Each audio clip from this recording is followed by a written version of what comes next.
নমস্কাৰ মোৰ নতুন অসমীয়া ইনফৰমেশ্যন চেনেলটোলৈ তোমালোকক স্বাগতম জনাইছোঁ আৰু প্ৰথমবাৰৰ বাবে যদি মোৰ চেনেলটোলৈ আহিছে প্লিজ মোৰ চেনেলটো সাবস্ক্ৰাইব কৰি ৰাখিবা এনেদৰে ইনফৰমেশ্যন ভিডিঅ' পাবৰ বাবে মৰমৰ ছাত্ৰ-ছাত্ৰীসকল মোক কমেণ্ট কৰি আছে যে 2024 বৰ্ষৰ কম্পাৰ্টমেণ্টেল পৰীক্ষাৰ গ্ৰেছ মাৰ্ক দিয়া হ'বনে নহ'ব মৰমৰ ছাত্ৰ-ছাত্ৰীসকল মই তোমালোকক জনাওঁ যে তোমালোকৰ গ্ৰেছ মাৰ্ক যেহেতু তোমালোকৰ মেট্ৰিক পৰীক্ষাত তোমালোকক গ্ৰেছ মাৰ্ক দিয়া হোৱা নাছিল আৰু গ্ৰেছ মাৰ্ক নিদিয়াৰ কাৰণে তোমালোকে কম্পাৰ্টমেণ্টেল পৰীক্ষা দিবলগীয়া হৈছে আৰু তোমালোকৰ কম্পাৰ্টমেণ্টেল পৰীক্ষাত গ্ৰেছ মাৰ্ক দিব বুলি মই নাভাবোঁ কাৰণ গ্ৰেছ মাৰ্ক তোমালোকক নিদিবও পাৰে কাৰণ যেহেতু তোমালোকৰ মেট্ৰিক পৰীক্ষাত তোমালোকক গ্ৰেছ মাৰ্ক নিদিলে আৰু নিদিয়াৰ কাৰণে তোমালোকে কম্পাৰ্টমেণ্টেল পৰীক্ষা দিবলগীয়া হৈছে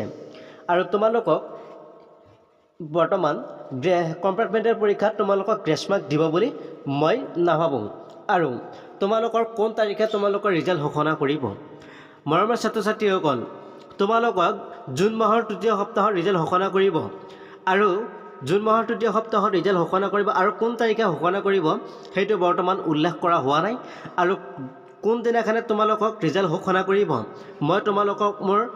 ভিডিঅ'ৰ জৰিয়তে মই তোমালোকক জনাই দিম কোন তাৰিখে তোমালোকৰ ৰিজাল্ট ঘোষণা কৰিব কিন্তু জুন মাহৰ তৃতীয় সপ্তাহত ৰিজাল্ট ঘোষণা কৰিবই আৰু অসমীয়া আৰু ইলেক্টিভ বিষয়ত কিমান নম্বৰ পাব লাগিব অসমীয়া তোমালোকে যেহেতু 100 নম্বৰীয়া কুৱেশ্যন তোমালোকে 100 নম্বৰীয়া প্ৰশ্নখনত তোমালোকে 30 নম্বৰ পাবই লাগিব আৰু তোমালোকে 30 নম্বৰ পালেহে তোমালোকক পাছ কৰাই দিব আৰু তোমালোকে 100 নম্বৰীয়া প্ৰশ্নত তোমালোকে অসমীয়া 30 পাবই লাগিব আৰু ইলেক্টিভ সাবজেক্টত তোমালোকে কিমান নম্বৰ পাব লাগিব যেহেতু হিন্দী আৰবী এনেকুৱা সাবজেক্টবোৰত যেহেতু প্ৰেক্টিকেল নাই আৰু তোমালোকে এই প্ৰেক্টিকেল নোহোৱা সাবজেক্টত তোমালোকে যেহেতু 100 নম্বৰীয়া প্ৰশ্নত তোমালোকে 30 পাবই লাগিব 100ৰ ভিতৰত তোমালোকে 30 পাবই লাগিব আৰু জিওগ্ৰাফি এনেকুৱা ধৰণৰ প্ৰশ্ন যেহেতু প্ৰেক্টিকেল আছে আৰু প্ৰেক্টিকেলৰ কাৰণে 90 নম্বৰীয়া কুৱেশ্যন আহিছে আৰু এই 90 নম্বৰ কুৱেশ্যনৰ ভিতৰত তোমালোকে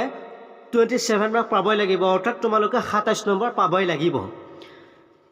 27 নম্বৰ পালে তোমালোকে পাছ কৰিবা আৰু কিবা যদি তোমালোকৰ ক'বলগীয়া থাকে মোক কমেণ্ট কৰি জনাবা আজিলৈ বাই ধন্যবাদ